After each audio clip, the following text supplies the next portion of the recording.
একদিনে ৫ রকম শাক যদি বাসায় নিয়ে আসা হয় তখন মনের অবস্থাটা কেমন হতে পারে আশা করি আপনারা আন্দাজ করতে পেরেছেন।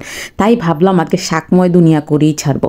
এই যে লাল শাক, পালং শাক, পুঁই শাক, পাট শাক, আরেকটা কি একটা শাক নাম মনে নাই। তো এর মধ্যে আবার ডাঁটাও ছিল, ডাঁটার পাতাগুলো ভালো নেই, সেজন্য ডাঁটা শাকটা আর করা হয়নি।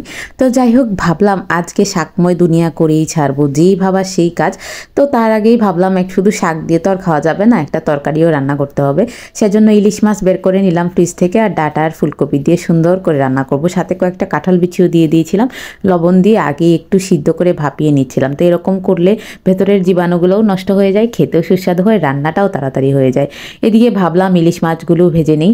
ইলিশ মাছের মাঝখানে একটা তেলাপিয়া মাছও দেখা যাচ্ছে, ওনাকে দিয়ে দিয়েছি, কারণ আমার মেয়ে ইলিশ মাছ খেতে পারে না, অনেক কাটা। সেজন্য ওর জন্য এক পিস তেলাপিয়া মাছও সুন্দর করে ভেজে নিচ্ছিলাম। এইদিকে দেখুন টকবক করে আমার সবজিটা ফুটছে। তো এখন আমি রান্না করব ইলিশ মাছ।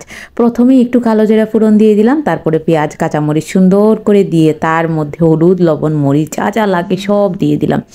সব কিছু দেওয়ার পরে এর মধ্যে সবজিগুলো ঢেলে দিলাম।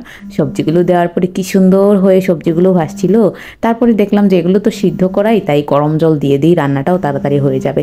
এই জন্যই আমি সবজিটা আগেই সিদ্ধ করে নিয়েছিলাম। আর ফুলকপি আগেই একটু ভাপিয়ে নিলে এমনিতেই ভালো, অনেক সময় অনেক পোকামাকড় থাকে, বের হয়ে যায়। তো যাই হোক সুন্দর করে মাছগুলো সুন্দর করে দিয়ে দিচ্ছিলাম, যেহেতু অনেকটাই হয়ে গিয়েছিল আগেই, তাই শুধু সবজি দিয়েই আর কি ঝোল দিয়ে দিলাম। ঝোল দেওয়ার পরেই মাছগুলো ছেড়ে দিলাম। তো আমি এভাবেই শর্টকাটভাবেই রান্না করি, কারণ হচ্ছে আমাকে রান্না বসিয়ে মেয়ের পেছনে দৌড়াতে হয়। কি আর করা, এর মধ্যে মেজাজ গরম, কারণ এতগুলো শাক সবগুলোই একসাথে পচবে, তাও এক আটি করে নয়, সবগুলো শাক 4 আটি করে আনা হয়েছিল।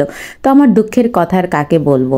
এরপরে সুন্দর করে লাল শাকটা ভালো করে ধুয়ে নিচ্ছিলাম। এরকম আমি একটা ছোটোখাটো পুকুর বানিয়ে তারপর শাক বলেন, সবজি বলেন, বড় বড় মাছ বলেন, সব এরকমই পুকুরে ধুই। আর আজকে লাল শাক রান্না করব তেল ছাড়া। প্রথমেই শাকগুলো ভালো করে ধুয়ে কেটে নিয়েছিলাম, তার মধ্যে পেঁয়াজ রসুন আর কাঁচামরিচ দিয়ে সুন্দর করে বসিয়ে দিয়েছিলাম, একটু লবণ এবং হলুদও এড করে দিয়েছিলাম। এরপরে শাকের জলেই শাক হয়ে গেল। আর কত যে স্বাদ হয় এরকম, আপনারা তেল ছাড়া এরকম লাল শাক খেয়ে দেখবেন, এটা শরীরের জন্য যেমন ভালো, মনের জন্যও ভালো, সব দিকে উপকারী।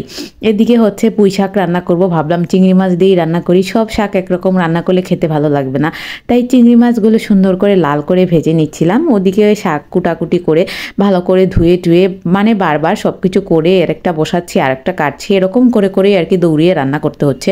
তো এটা বসানোর জন্য প্রথমে একটু পেঁয়াজ রসুন দিয়ে কাঁচামরিচ দিয়ে ভালো করে তেলের মধ্যে নেড়ে দিলাম।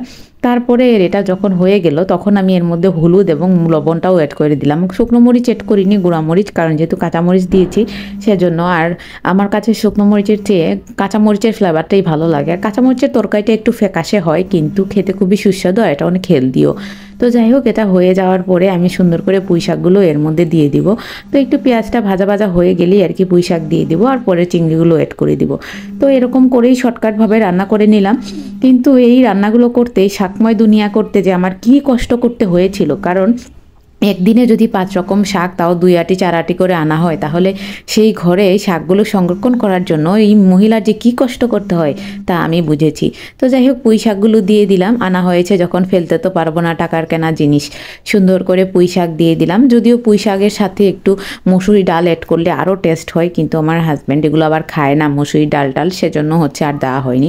এরকমই সুন্দর করে রান্না করে যখন জলটা ছেড়ে আসলো তখন আমি সুন্দর করে চিংড়ি মাছগুলো দিয়ে দিলাম। এগুলো করতে করতে অনেকটাই দুপুর হয়ে গিয়েছিল, আমার তো এখন খেতেই হবে, সেজন্য সুন্দর করে ভাতের প্লেটটা গুছিয়ে বসলাম। দিয়ে খাওয়ার জন্য বোম্বাই মরিচের কোনো তুলনা নেই, এবং সাথে লেবু তো আছেই, আর ডাটা দিয়ে ইলিশ মাছ আছে, আর সাথে 2টা মিষ্টি নিয়ে নিয়েছি, যদিও এগুলো আমার জন্য নয়, মেয়ের জন্য। একটা যদি থাকে তাহলে আমি খাবো। তো মেয়ে আসলে খাবে না, সে এমনিতেই ফটোশ্যুটের জন্য বসেছে। খাওয়া শুরু করে দিলাম। অনেকেই ভাবতে পারেন এই মহিলা এত খায় কিভাবে। আমি আসলে দিনে একবারই খাই, এবং হচ্ছে সারাদিন বলতে গেলে ফাস্টিংয়ের উপর চলে। আর একবার খেয়ে এখন অভ্যস্ত হয়ে গিয়েছি, এখন চাইলেও আমি 2 বেলা খেতে পারি না। তো যাই হোক এভাবেই করে বেশ সুস্থ আছি, এবং ওয়েটটা অনেকটাই কমে গিয়েছে। এখন আমি অনেক হ্যাপি আমাকে নিয়ে। আমাকে দেখে অনেকেই অনেক মন্তব্য করেন, অনেক শুকিয়ে গিয়েছো, বয়সের দিকটাও দেখতে হবে, এখন এত শুকালা কেন, কি অসুখ হয়েছে। আসলে আমি কারো কোনো কথায় কান দিই না, কারণ হচ্ছে কারো কথায় কান দিয়ে নিজের ক্ষতি করার মতো বোকা আমি নই। যে যার মতো ভাবতে থাকুক, আমার যেতটুকু দরকার ততটুকু আমি অ্যাচিভ করব। এটা আমার শরীর, আমার সব কিছু। আমার পেজেও যদি যা কিছু করতে হয় সব কিছু আমার পেজের জন্য আমি করব। তো কে কী ভাবলো এগুলো ভাবার চিন্তার সময় আমার নেই। তো যাই হোক শেষ পাতে একটু মিষ্টি মুখ না হলে ভালো লাগে লাগে না। আমার এই ভিডিওটা যদি ভালো লেগে থাকে অবশ্যই কিন্তু ভালোবাসা দিয়ে যাবেন।